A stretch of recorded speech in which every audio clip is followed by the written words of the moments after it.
नमस्कार, मी स्नेहा संतोष चौकर. मी second year BCA ची student आहे. सर्वप्रथम मी महर्षी कर्वे मॉडेल कॉलेज श्रीवर्धन यांचे आभार मानते की त्यांनी मला या तेजस्विनी स्पर्धेमध्ये सहभागी होण्याची संधी दिली.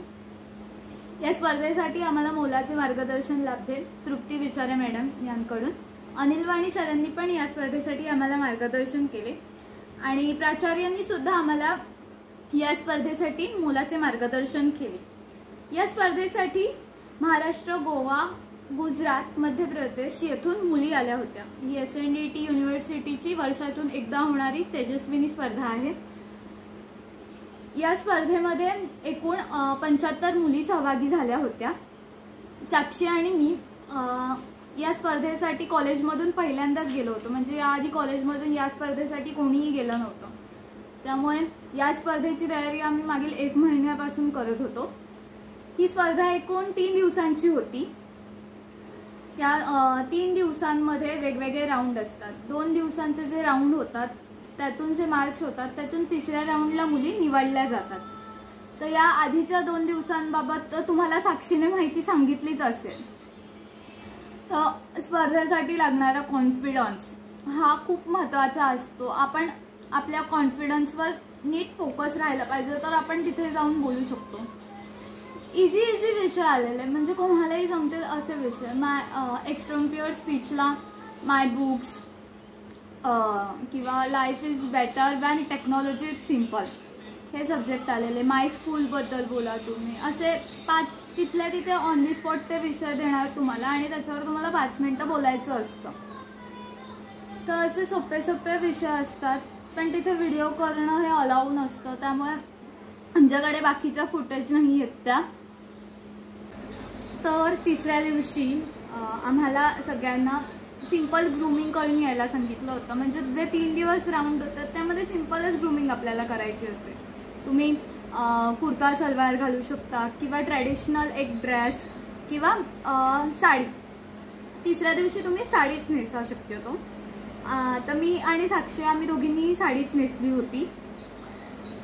तिसऱ्या दिवसामध्ये 5 राऊंड्स होतात. ज्या 26 मुली सिलेक्टेड झाल्या त्यामध्ये 5 राऊंड झाले. जजेसने 5 राऊंड घेतले. पहिला इंट्रोडक्शन राऊंड हा सगळ्या मुलींचाच होतो. म्हणजे ज्या 75 मुली आहेत त्यांचा सगळ्यांचा इंट्रोडक्शन राऊंड झाला. एक साधारणतः वॉक होणार छोटासा आणि त्यात आपण इंट्रोडक्शन द्यायचं असतं. इंट्रोडक्शनचे मार्क्स हे ग्राह्य धरले जाते. म्हणजेच ओपन इंटरव्ह्यू असतो तो. 5 जजेस असतात त्यांच्यासमोर आपल्याला बोलायचं असतं जे काय असेल. म्हणजे पाटकर सभागृह आहे तिथे आमचा हा सगळा तिसऱ्या दिवसाचा राऊंड झाला. तर फर्स्ट इंट्रोडक्शन राऊंडमध्ये आम्ही इंट्रोडक्शन दिलं. तर इंट्रोडक्शनमध्ये काय महत्त्वाचं असतं, आपलं नाव, आपण कोणत्या फील्डमध्ये आहोत, आपल्या कॉलेजचं नाव आपण सांगायचं. एक म्हणजे आपण चारोळी पण बोलू शकतो.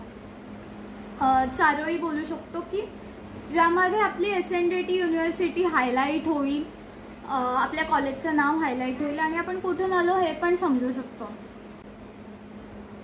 तर मी तिथे चारोळी अशी म्हटलेली. SNDTचे ब्रीदवाक्य आहे, संस्कृतास्त्री पराशक्ती. स्वप्न होते ठाकरसींचे ते पूर्ण केले महर्षी कर्वेंनी.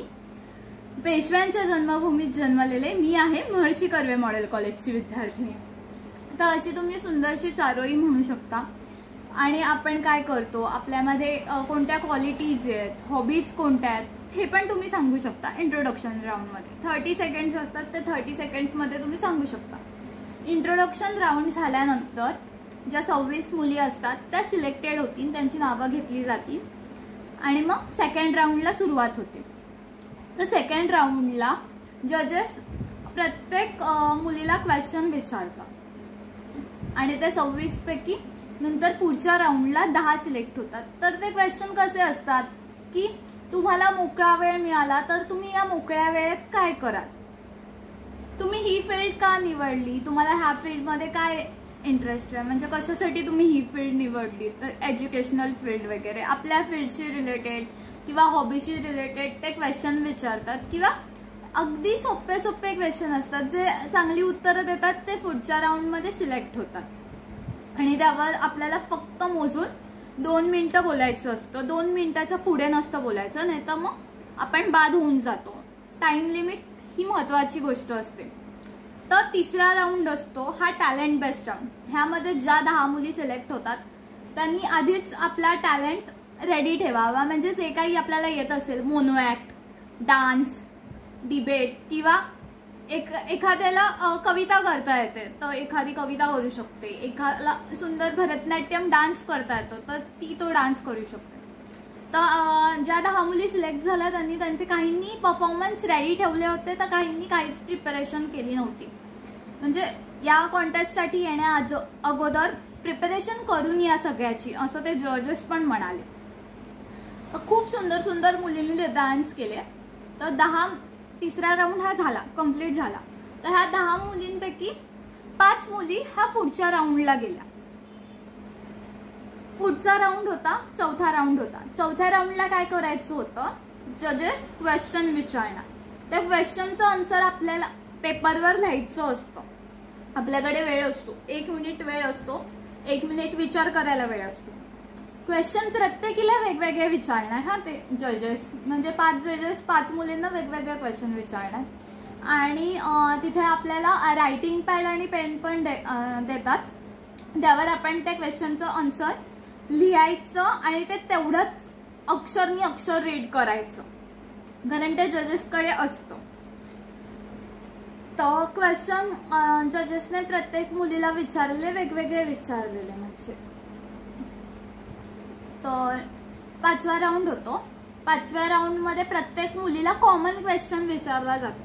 तर हा कॉमन क्वेश्चन काय असतो, यावर्षीचा कॉमन क्वेश्चन होता पोलीस, शिक्षक आणि डॉक्टर यामधलं कोण इम्पॉर्टंट आहे, या तिघांपैकी कोण इम्पॉर्टंट आहे हा क्वेश्चन विचारलेला. कोण होतं, पोलीस, शिक्षक आणि डॉक्टर.